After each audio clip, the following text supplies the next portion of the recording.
Hey, what's going on everyone? This is Chris, and in this tutorial I'm going to teach you how to use an Android application called Dsploit. Now for those of you who have never heard of Dsploit, Dsploit is a penetration testing suite for Android, and it has a variety of tools for network analysis and man-in-the-middle attacks. Now in order to install Dsploit, your device will need root permissions, so if you don't have a rooted Android device, I suggest you go and root your device now, and then we can get started. So the first thing we need to do is open up our settings. And in the settings menu, we're going to find security. And in the security menu, we're going to find unknown sources. And we need to make sure that we enable unknown sources. So go ahead and tick the box. And then when you're prompted, go ahead and select OK. And what this does is it allows us to download applications from sources other than the Google Play Store. So you can go ahead and close out your settings. And now we need to download Dsploit, so let's open up a web browser.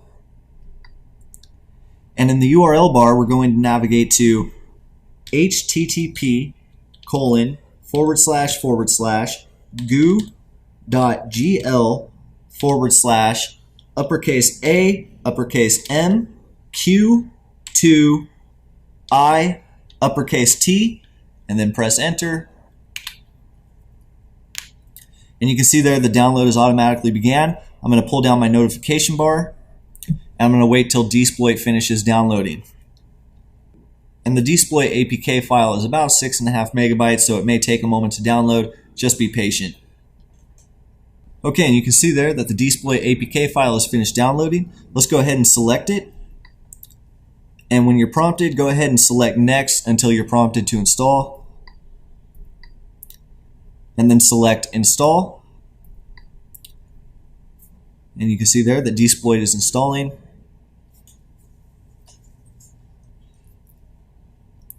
Now before we can open Dsploit, we need to enable Wi-Fi and connect to the wireless network that we want to target. So for right now, I'm just going to select Done. And I'm going to close out my web browser. And now I'm going to go into my settings. I'm going to select Wi-Fi. Then I'm going to enable Wi-Fi. And you can see there that I'm connecting to my wireless network, which is Hackspot. Now that I finished connecting, I'm going to go ahead and I'm going to close my settings out. And now we can open up Dsploit. Go ahead and grant Dsploit super user permissions.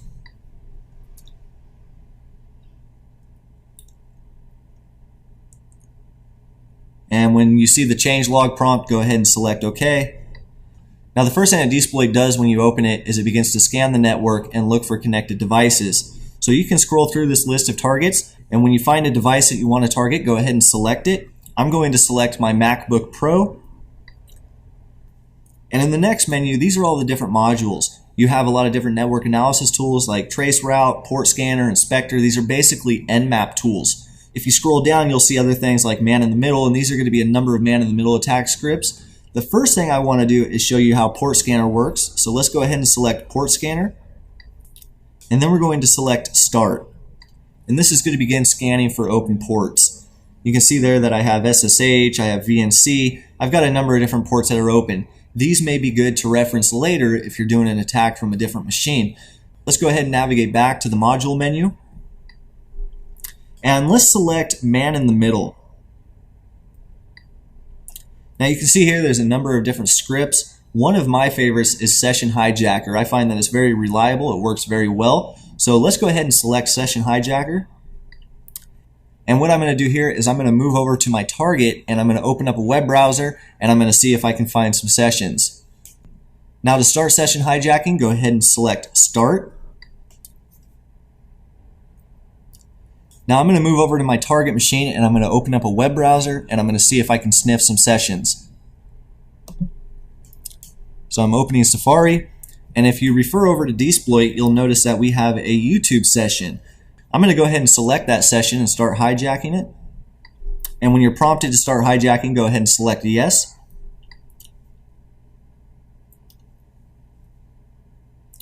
And this has brought us to a web browser type interface. And there you go. You can see that I am logged into YouTube as Chris Harrelson. Now again, I'm not logged in on my phone. This is the cookie that it stole from my target machine. So if I want to, I could go through the video manager, I could delete videos, I could comment as that user, or do whatever. And the same concept would apply for Facebook sessions and other types of sessions as well.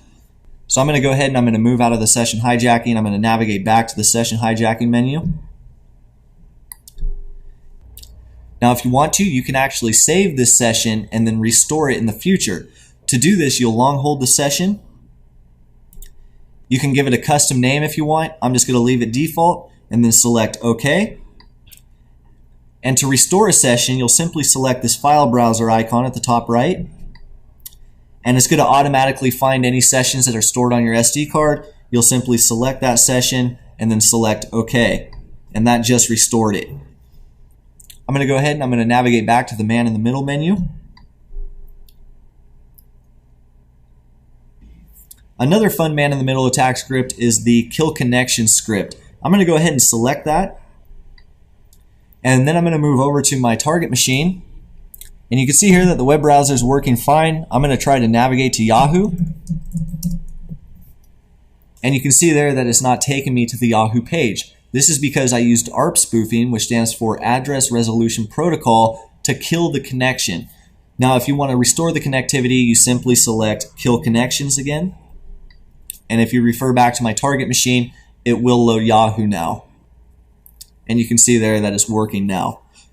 Now before I conclude this tutorial, I'm going to show you one more man in the middle attack, and I'm going to use the script injection.